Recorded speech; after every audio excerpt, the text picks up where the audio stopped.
이런 절기를 맞이할 때마다 시간이 빨리 간다라는 것만 자꾸.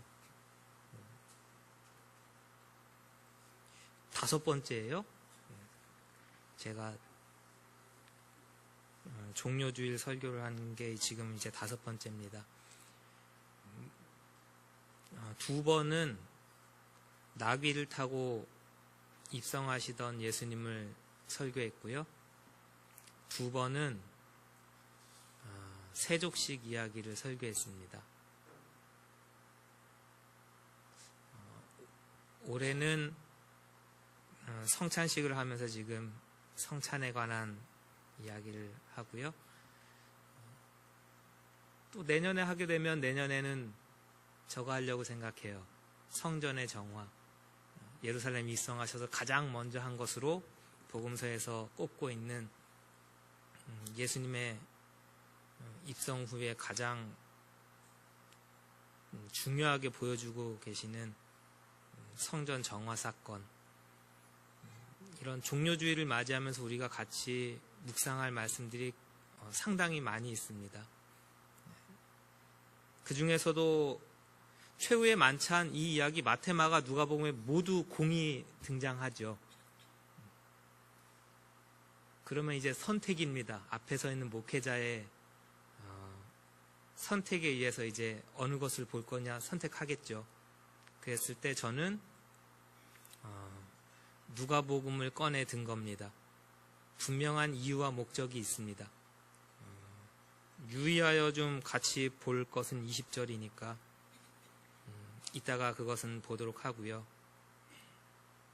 십자가, 예수님이 예루살렘 성에 입성하시고 십자가를 지시고 처형을 당하시고 죽으시고 부활하시고 제자들에게 다시 나타나시고 부활하시는 것까지가 이제 복음서의 뒷부분의 이야기들이거든요.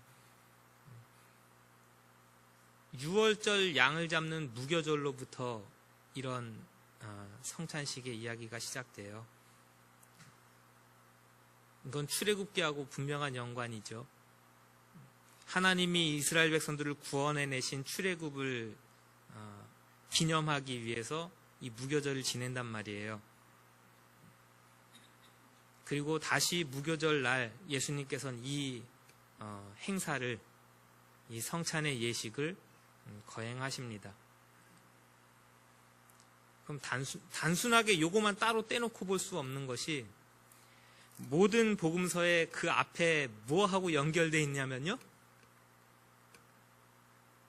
가룟 유다의 이야기요. 아주 간단하고 작은 이야기지만 예수님의 자기의 살과 피를 이야기하는 것과 가장 가까이 그 앞에다 무슨 이야기를 다 넣어놓고 있냐면 가룟 유다의 이야기를 넣어놓고 있어요.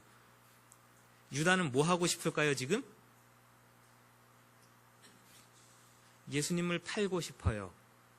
얼마에? 은 30에. 성경이 보여줄 때는 굉장한 의미가 있습니다. 왜 예수님의 성만찬 사건과 맞물려서 그런 배은망덕한 가룟 유다의 이야기를 그렇게 연결해서 붙여서 놨을까요? 성경은 하는 것이죠.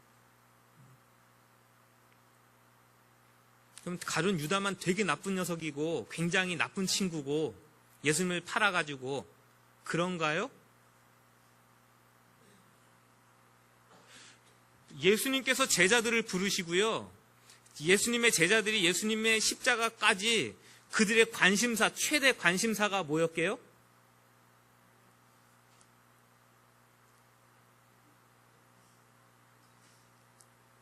누가 큰가?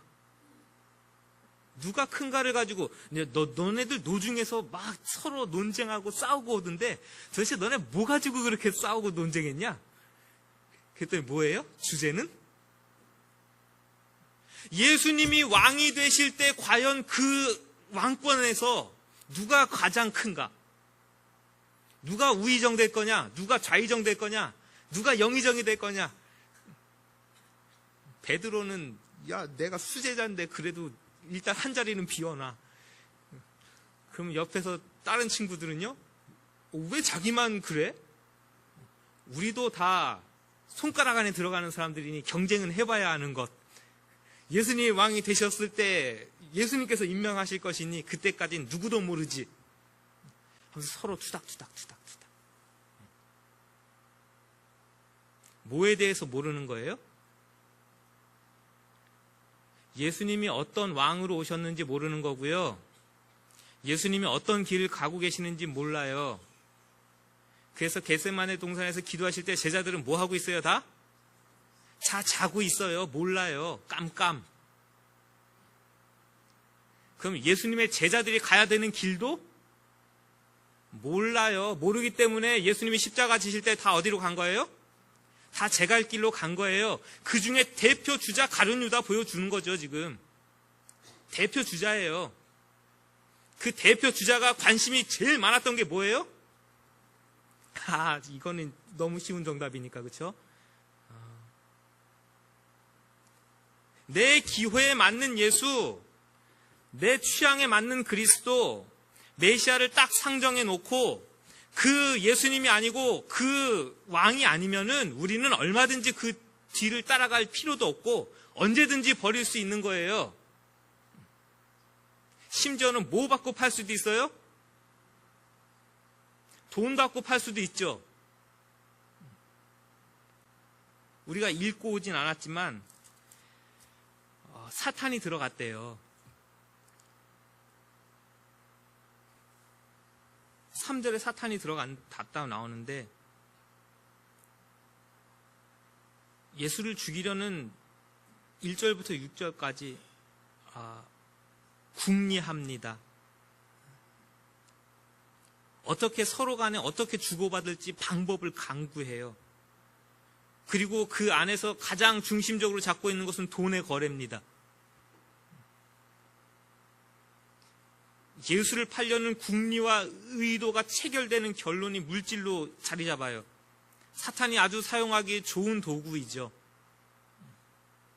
요한복음에서는 아주 대놓고 가룟 유다는 돈을 훔치는 도적이라고 아주 그냥 좀 신랄하게 비난을 하죠. 예수님의 선교단체예요. 어디 머물지 않으시고 돌아다니셨잖아요. 그럼 거기서 재정부장을 담당하고 있다고요. 그 정도로 사무에 능한 사람이고 예수님의 선택을 받은 사람인데 한편으로는 하나님의 나라에 그가 가진 기대는 예수님이 왕이 되면 더 큰 물질을 잡겠지, 더 큰 것을 누리겠지, 그 안에 담고 있는 것은 하나님의 온전한 다스림보다는 탐욕이에요. 결국 물질에 눈이 어두우니까 예수님을 팔아 넘깁니다.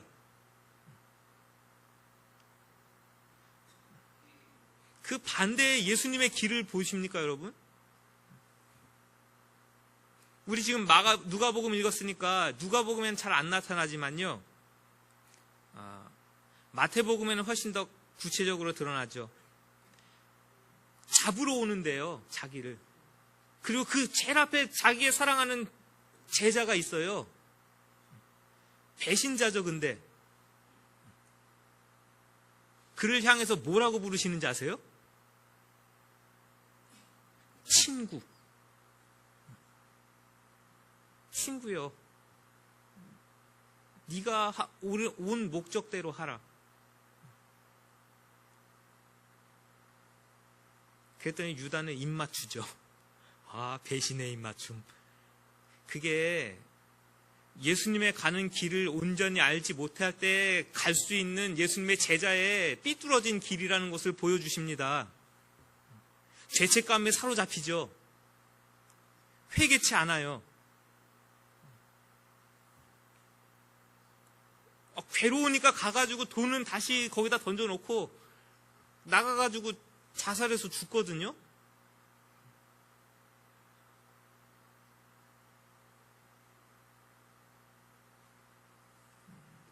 그러나 똑같이 그렇게 부인하고 부정하고 똑같이 그렇게 삐딱한 길을 간 베드로도 있어요.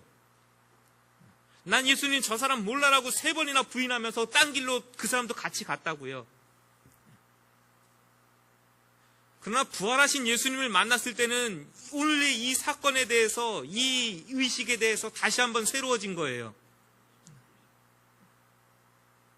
아, 이 길 가라고 예수님께서 피와 살이라고 나눠주시면서 여기 동참하라고 그렇게 권고하셨구나라는 것을 그 뒤에 가서 안다고요. 그리고 복음의 증거자로 십자가를 지는 길로, 그렇게 하나님의 제자의 길로, 예수님의 온전한 제자로 다시 세워지는 것을 보는 거거든요. 오늘 저와 여러분들이 예수님의 제자로 세워지는 시간 되시길 간절히 원합니다. 얼마든지 우리도 가룟 유다 같은 길 가고 있을 수 있어요. 베드로와 같이 삐딱한 선 지금도 타고 있을 수 있다고요. 그럼 예수님께서 이 성만찬을 시행하시면서 하셨던 이 말씀 중에 오늘 우리의 정체성, 예수님의 뒤를 따라가는 백성들은 도대체 누구예요? 라는 것을 너무나 명쾌하게 알려주고 있기 때문에 이 본문을 우리가 같이 보기를 원하는 겁니다.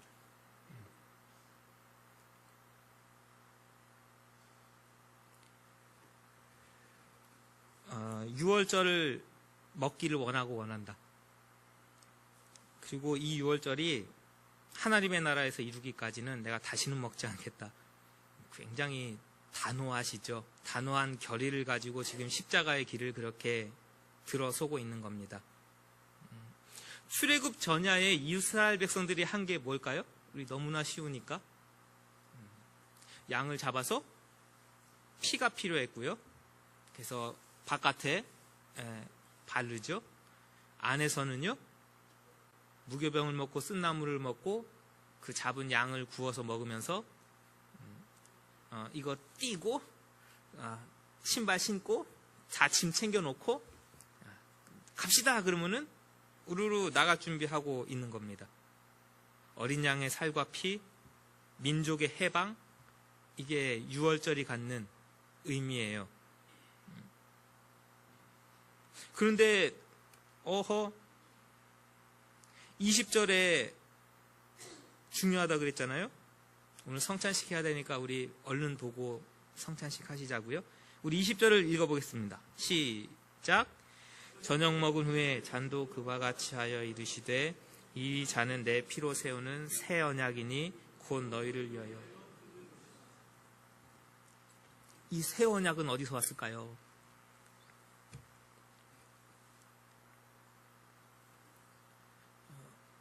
하면은 그거를 좀 찾아가 봐야 되는 거죠.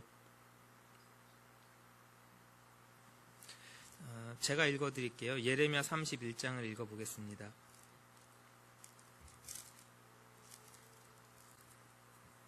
예레미야 31장 31절부터를, 예레미야 31장 전체가 새로이 회복되는 이스라엘이에요. 근데 31절부터 34절까지를 제가 읽어드릴게요. 여호와의 말씀이니라. 보라, 날이 이르리니 내가 이스라엘 집과 유다 집에 뭘 세워요? 새 언약을 맺으리라. 그 언약은 내가 그들의 조상들의 손을 잡고 애굽 땅에서 인도하여 내던 날, 출애굽이죠. 그때 맺은 것과 같지 아니할 것은 내가 그들의 남편이 되었어도 그들이 내 언약을 깨뜨렸음이니라. 여호와의 말씀이니라. 그러나 그날 후에 내가 이스라엘 집과 맺을 언약은 이러하니 곧 내가 나의 법을 어디에요? 예전에 돌판에 둔 게 아니고 이제는 그들의 마음속에 두고 그들의 마음에 기록하고 나는 그들의 하나님이 되고 그들은 내 백성이 될 것이라. 여호와의 말씀이니라. 그들이 다시는 각기 이웃과 형제를 가리키기를 너는 여호와를 알라 하지 아니하리니 이는 작은 자로부터 큰 자까지 다 나를 알기 때문이라. 내가 그들의 악행을 사하고 다시는 그 죄를 기억하지 아니하리라. 여호와의 말씀이니라. 단편적인 한 부분만 읽었습니다. 예레미야 31장 전체가 다 이스라엘의 회복에 대한 이야기예요. 가까이는 이거죠. 제2의 출애굽, 바벨론에서부터 돌아오는 것을 이야기를 하고 있고 그것을 바라보고 있는 겁니다. 그래서 이스라엘이 저 북쪽은 아수르에 의해서 다 무너지고 깨지고 남쪽은 바벨론에 의해서 완전히 다 무너지고 부서졌어요. 뿔뿔이 다 흩어지죠. 아수르에 끌려가고 바벨론에 끌려가고 페르시아의 압제를 받다가 귀향하기 시작합니다. 예레미야, 이사야, 예레미야, 에스겔 다들 그때를 바라보는 것이죠. 70년 후에, 포로된 70년 후에 너희가 돌아오리라. 그때 하나님께서 부어주실 새로운 언약, 하나님의 나라는요, 이 언약 관계 안에서 이루어지는 거예요. 출애굽도 그랬어요. 그 언약이라는 건 뭔지 아세요? 따라하십시오. 계명을 지키는 것. 모세에게 10계명을 줘요. 돌판에다가. 언약이라는 것은 그것을 앞에다 놓고 너희들 이거 지킬 거야, 안 지킬 거야? 내 백성이 되려면 이대로 살아야 되는데 할 거야, 안 할 거야? 이스라엘 백성들이 어떻게 해요? 한다 그랬어요. 할게요. 오케이, 그러면은 우리 언약 관계 맺었어. 그대들이 하나님을 인정하고 하나님됨을 인정하고 그 말씀을 준행하면서 살아가는 이상 하나님은 이스라엘의 보호자가 되고 인도자가 될 것이라. 그대들은 하나님의 자녀와 백성이 될 것이라. 이 언약 관계예요. 그게 깨졌을 때 어떻게 된 거예요, 지금? 그거는 저기 창세기에 에덴 동산에서도 그 언약이 깨질 땐 죽음이에요. 그렇죠? 따먹지 말라는 거, 하나님과의 언약 관계가 깨어질 때는 모든 것이 무너지고 깨어지는 것이라고요. 그래서 나라가 무너지는 걸 경험했어요. 그리고 새로이 새로워질 때 또다시 하나님과의 언약의 갱신이에요. 새 언약이에요. 근데 예수님께서는 지금 그 바벨론에서 돌아올 때의 그 언약, 새 언약, 그 얘기를 다시 꺼내들고 예수님의 십자가를 통해서 새로이 하나님의 백성됨을 만드신다는 얘기예요. 이 시대에 누가 과연 하나님의 백성이냐? 민족적 이스라엘이요? 아니에요.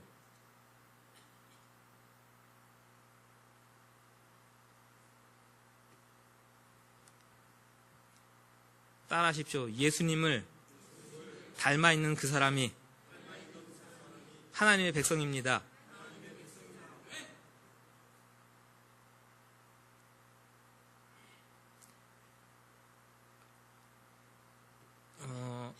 새 언약 공동체에 더 관심이 있죠.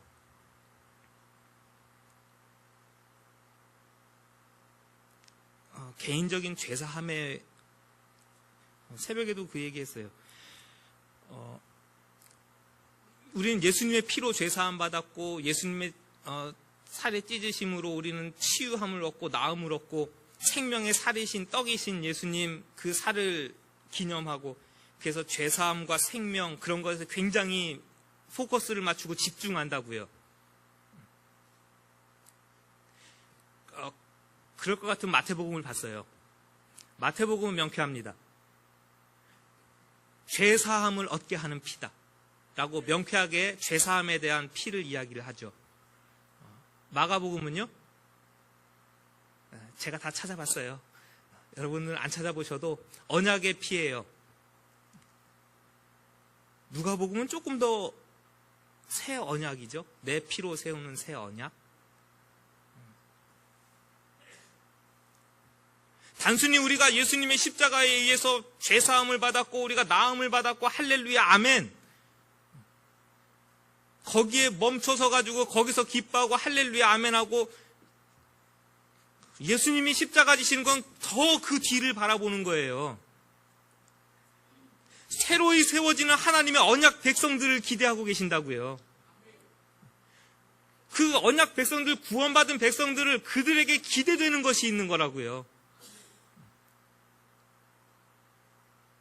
그럼 그 기대는 도대체 무엇일까요? 예수님의 살과 피에 동참하는 하나님의 백성들을 향해서 하나님께서 이 어두운 세상 가운데 기대하시는 바는 도대체 무엇일까요? 우리가 그 하나님의 마음과 그 뜻을 이해하지 못하면서요. 나는 구원받은 백성이라고요? 예수님의 가신 그 십자가의 길을 이해하지 못하면서 우리는 교회 다니는 사람이라고요?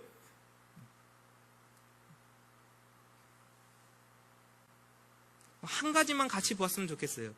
왜 종려 주일 때 요한복음의 세족식 이야기를 봤냐면요. 너무 재밌죠? 똑같은 6월절 이야기를 하는데요.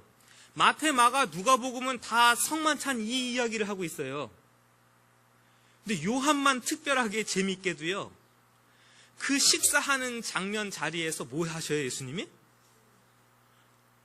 뜬금없이 허리에다가 띠를 띠시더니 물을 떠와가지고는 제자들의 발을, 그럼 도대체 성경은 뭐예요? 지금 이 사건, 이 이야기와 동일하게, 동등하게 예수님의 발 닦으시는 모습을 갖다 놓고요, 새 언약 백성은 도대체 누구냐를 가르치는 것 같이 그렇게 되어 있죠.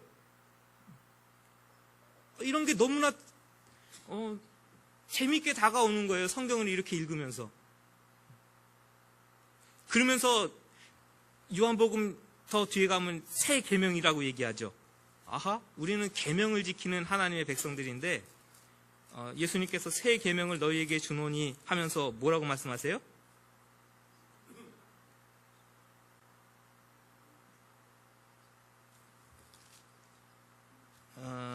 그렇죠.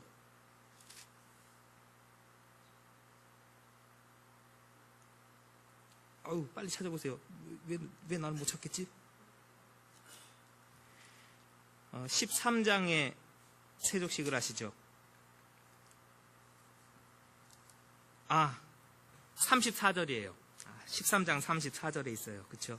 13장 1절부터 세족식을 쭉 하시고 베드로의 배반을 예고하시고 새로운 계명을 주시는 것이죠. 새 계명을 너희에게 주노니 서로 사랑하라. 내가 너희를 사랑한 것 같이 너희도 사랑하라. 라는 새로운 하나님의 백성, 새로운 언약 공동체에 주시는 예수님의 새로운 계명들을 우리에게 이렇게 주신답니다. 우리 너무 복잡한 것들, 어려운 것들, 1계명은 뭐고 10계명은 뭐고 주르륵 열거하지 않아도 예수님의 살과 피에 동참하는 하나님의 새로운 언약 백성들은 무슨 계명 가운데 사는지 하나만 알아도요, 우리는 행복하고 해피하게 살아갈 수 있어요. 교회가 세상 안에서 빛이 될 수 있어요. 그것은 서로 사랑하는 겁니다. 그 사랑의 방식은 어떤 것이냐 했을 때는요, 예수님이 제자들의 발을 씻기신 것과 같은 방식이에요. 따라하십시오. 높아짐의 방식으로는 예수님을 따라갈 수 없습니다.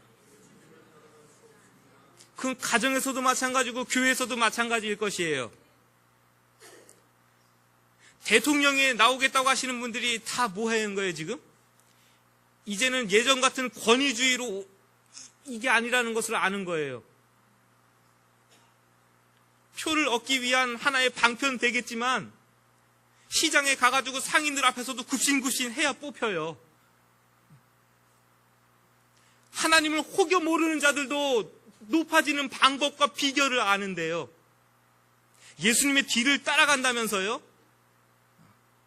예수님은 그 자리에서 내려오셔가지고 허리를 동이고선 발을 씻기시는데 우리는요, 예수님의 살과 피에 동참하면서 내가 이렇게 꼿꼿하다는 것은 예수님의 살과 피의 의미를 모르는 거예요. 그렇죠? 예수님이 새 언약 백성을 어떻게 세우기를 원하시는지 그 의도를 모르시는 분들이에요. 내 가정을 사랑치 못하고 내 교우들을 사랑치 못하면서 누가 큰지를 논하고요, 탐욕으로 가득하고요, 예수님이 가신 십자가의 길을 모르는 거고 예수님이 어떻게 생명을 살려냈는지를 모르는 자들입니다.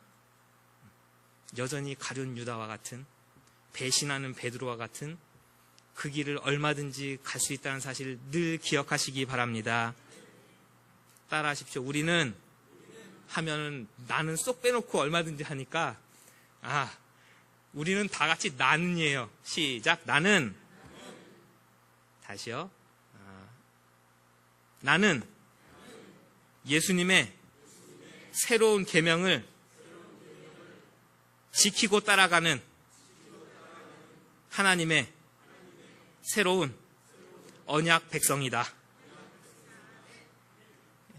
이 성찬식을 통해서 그렇게 새롭게 예수님을 통해서 세워지는 육신적 이스라엘이 아닌 새로운 영적인 공동체, 교회 공동체, 그게 누구냐, 어떠한 길을 가고 있느냐라는 것을 명쾌하게 보여주는 것이 성찬의 예식이고, 오늘 우리는 듣는 것뿐만 아니라 그 예수님의 살과 피에 직접적으로 동참하면서 그 옛 것을 다 벗어버리고 잘못된 길을 다 벗어버리는 이 시간이 되길 간절히 바라는 마음으로 성찬에 동참하시는 겁니다.